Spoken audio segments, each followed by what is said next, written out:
I'm going to show you my 1959 Topps baseball set now. It's a relatively high grade set. It's a near set. These first cards I'm going to show you I bought at a flea market when I was a little kid. And I later sent them in when grading first came out. And I was pleased with the grades. First was a Hank Aaron, which I got an 8. Frank Robinson, got a 7. Yogi Berra, got a 7. Got Mantle, Clemente,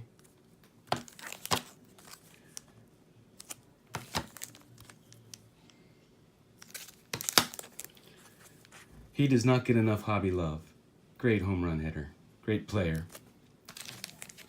The Human Vacuum, Stan Musial autograph. Another Stan Musial. He grew up in Denora, Pennsylvania, which was near where I grew up. Right down the road, within probably a half an hour of where he grew up. Ken Griffey grew up next door, and Ken Griffey Jr. was born there. Arnold Palmer was from that area. Joe Montana was from that area. Heavyweight champ Michael Moore was from that area. Bruce Del Canton, the knuckleball pitcher that taught Tim Wakefield how to throw it in the minors, was from that area. Jim Gilliam. I like his cards for some reason. Smokey Burgess. Roger Maris. Really like this Hank Aaron All-Star. Hal Kaline. Another player that doesn't get enough hobby love. He was a great player. Thad Pinson. Big Ted Clue. Pirates Trio. Gil Hodges. Many argue he should be in the Hall of Fame.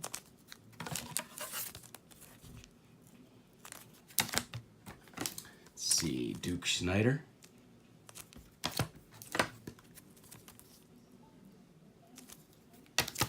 I got another one of these. I already had one, but I don't know, this one just caught my eye, so I had to get a second one. Milt Pappas, second year card. Harvey Haddix, before he went to the Pirates. Willie Mays. Sandy Koufax.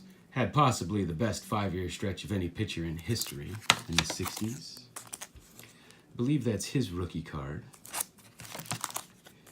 Got another Clemente. And I also have one in SGC right now. I'm hoping, I expect to get a 7, but we'll see.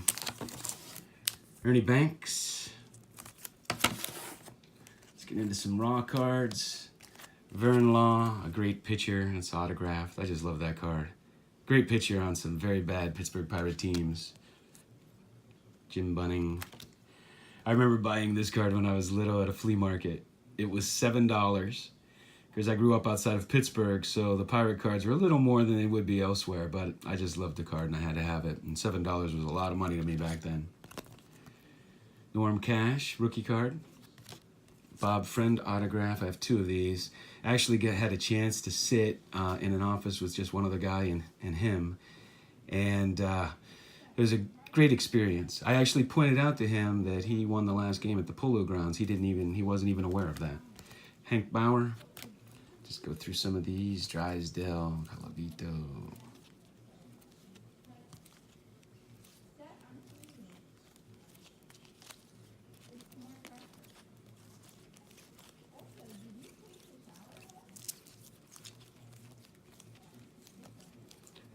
Ashburn. Got 2 of those. Ryan Dern. Bob Veal, and Bob Gibson were probably the 3 hardest throwers of that era. He threw some heat. Chuck Tanner, the manager of my 1979 World Series champion Pittsburgh Pirates. Big Country. Orlando Cepeda. Eddie Matthews. Warren Spahn, one of the greatest lefties ever. Manny Minoso, the oldest player to hit safely in a game. Great pitcher. Curt Flood, changed the free agency landscape of baseball, and a great center fielder. Roy Face, pretty much considered to have invented the specialist of closer That wasn't really a specialty position back then. Sparky Anderson's rookie.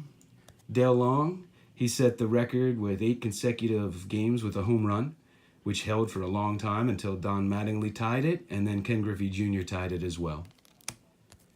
Ernie Banks, Willie Mays, Dick Groat, another Mantle. Let's go through these. I always like these cards.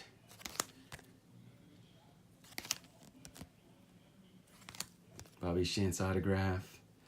If I have an autograph card, I actually like to get the regular card too. You know, back in the day, it was considered defacing the card if it was autographed and actually devalued it. Then after all the certified autographs started coming out, it actually made a big comeback and people like to get their cards signed.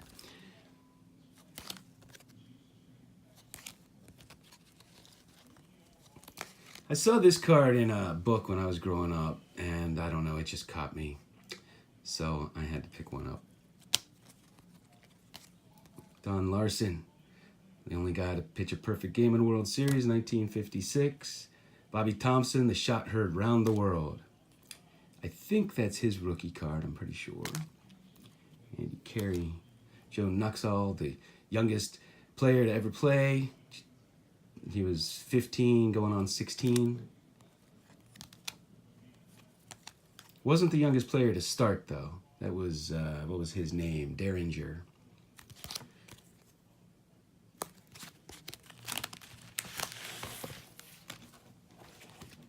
Let's see, some of these.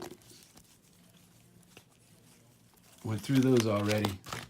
One last little batch here.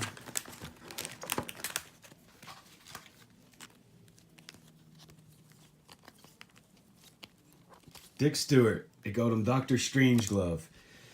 He could hit, is a good home run hitter, but was known to be a bad fielder. Until recently, more recently, he held the record for the most home runs in a single season in the minor leagues, and he held that for a very long time. Vic Wertz is the one that hit the ball that Mays caught in that World Series. Famous catch, which is depicted right here. Love these Baseball Thrills cards. Another Musial, like I said, got the autograph, but I like a regular one. Dick Schneider. And we got a few more here. Ralph Terry, Power. And that'll do it for this. Thanks for watching.